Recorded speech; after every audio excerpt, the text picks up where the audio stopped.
जगत गुरु शंकराचार्य।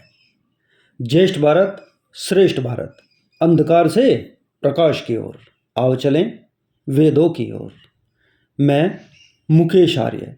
श्रेष्ठ भारत में आज का विषय है जगत गुरु शंकराचार्य। माँ वात्सल्य नहीं छोड़ सकती, उसे इस बात का मोह है कि बच्चा बड़ा होकर घर गृहस्थी चलाएगा, धन कमाएगा, नाती पोतों का सुख मिलेगा और मेरे अंतःकरण में धर्म, जाति और संस्कृति की रक्षा का सवाल घूमता है। उसके लिए स्वाधीन होने की आवश्यकता है। समाज सेवा के लिए यदि अब भी कोई ज्वलंत ज्ञान ज्योति लेकर सामने नहीं आता तो हमारी वैदिक संस्कृति की रक्षा कैसे होगी। हे प्रभु, हे परमात्मन, मुझे बल दो, बुद्धि दो, ज्ञान दो, धन दो और दिशा दो, ताकि पीड़ित मानवता और उत्पीड़न सत्य एवं धर्म को विनाश से बचा सकूं, प्रकाश दे सकूं। यह प्रश्न एक बालक के मन में आज कई दिन से प्रखर वेग के साथ घूम रहे हैं। बच्चे ने कई बार माँ से आज्ञा मांगी, माँ मुझे समाज सेवा के लिए उन्मुक्त कर दो। माँ ने उत्तर दिया, बेटा अभी तो तू छोटा है, अज्ञानी है, अभी तेरी उम्र ही क्या हुई है। ब्याह शादी हो, फिर बच्चे हों, मेरी तरह बूढ़ा हो जा, तब समाज की सेवा भी कर लेना।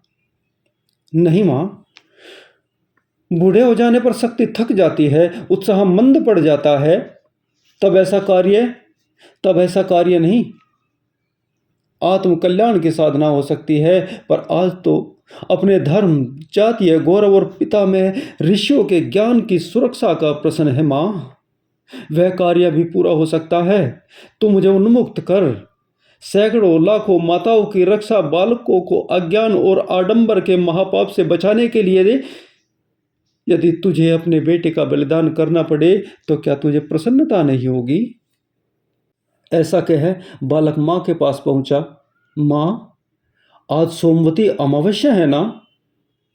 हमारी इच्छा है कि आज पवित्र अलवाई में स्नान कराएं। हाँ हाँ बेटा, चल मैं शहर चलती हूँ। ऐसा पुण्य सुयोग जाने कब बन पड़े। माँ बेटे दोनों नदी की ओर चल पड़े। माँ इसलिए खुश थी कि बच्चे का हठ दूर हुआ। बच्चा इसलिए खुश था कि अब अपने उद्देश्य की पूर्ति, समाज सेवा के व्रत के लिए उन्मुक्त वातावरण मिल जाएगा। माँ उस रहस्यपूर्ण मुस्कान में भी अपनी विजय को निहार रही थी। दोनों स्नान करने लगे। माँ किनारे पर थी, पर बच्चा बीच बहाव की ओर तैर गया। 2 क्षण ही गुजरे थे कि बालक चिल्लाया, माँ मुझे मगर ने पकड़ लिया। कभी वह डुबकी लगा जाते, कभी उछलकर ऊपर आ जाते, फिर चिल्लाते, माँ मुझे मगर घसीट कर लिए जा रहा है, जल्दी से कोई प्रयत्न करो, अन्यथा सब खत्म हो जाएगा। माँ, ये मगर मुझे निगल जाएगा। माँ रोने लगी। चिल्लाने के अतिरिक्त क्या कर सकती थी? बचाने वाला कोई भी तो न था। बच्चे ने फिर पुकारा, माँ अब तो मेरी रक्षा भगवान शंकर ही कर सकते हैं। वह आशुतोष है, तू जल्दी ही मुझे उनको समर्पित कर दे, तभी जीवन की सुरक्षा हो सकती है, अन्यथा मैं तो चला। और यह कहकर जैसे ही वह पुनः डुबकी लगाते हुए माँ ने अपने आंसू बहाते हुए कहा, मैं इस बालक को शंकर भगवान को अर्पण करती हूँ। अब यह मेरा नहीं, शंकर भगवान का होकर रहेगा। भगवान ही इसके जीवन की रक्षा करे। हे भगवान, मेरे लाल को बचा। हाँफते हुए बालक किनारे की ओर चल पड़ा। माँ, भगवान ने मुझे बचा लिया। यह सब तेरी ही कृपा है। माँ, तूने मुझे नहीं, मेरी आत्मा को बचा लिया। अब मैं तेरा ही नहीं, शंकर भगवान का भी हो गया हूँ, सो तेरी ही, उनकी भी, उनके संसार की भी रक्षा करूँगा। बच्चे ने कपड़े पहने और माँ से विदा मांगी। माँ रो पड़ी, बेटे क्या आज ही चला जाएगा? हाँ माँ, अब तो मैं भगवान का हो गया हूं ना, अब मुझे गृहस्थ में नहीं जाना चाहिए। मोह त्याग कर प्रसन्नता अनुभव कर, तेरा बच्चा महान कार्य के लिए जा रहा है। धर्म और जाति के उद्धार का व्रत लिया है मैंने। माँ, क्या उससे तुझे शांति और संतोष ना होगा? अवश्य होगा बेटा। माँ ने वात्सल्य भाव से बच्चे की पीठ थपथपाई और आशीर्वाद का हाथ फेरा। पर एक बात याद रखना तात, मेरी मृत्यु हो तो दाह संस्कार तू अपने हाथ से करना। बेटे ने वचन दिया।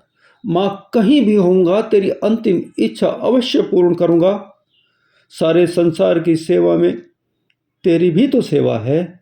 स्नान करने साथ साथ आए थे, पर माँ अकेली घर लौटी और बालक साधना, ज्ञान संचय और धर्मोद्धार के लिए दूसरी ओर चल पड़ा। मित्रों, जगत गुरु आदि शंकराचार्य जी की जीवन गाथा लेकर आ रहा हूँ।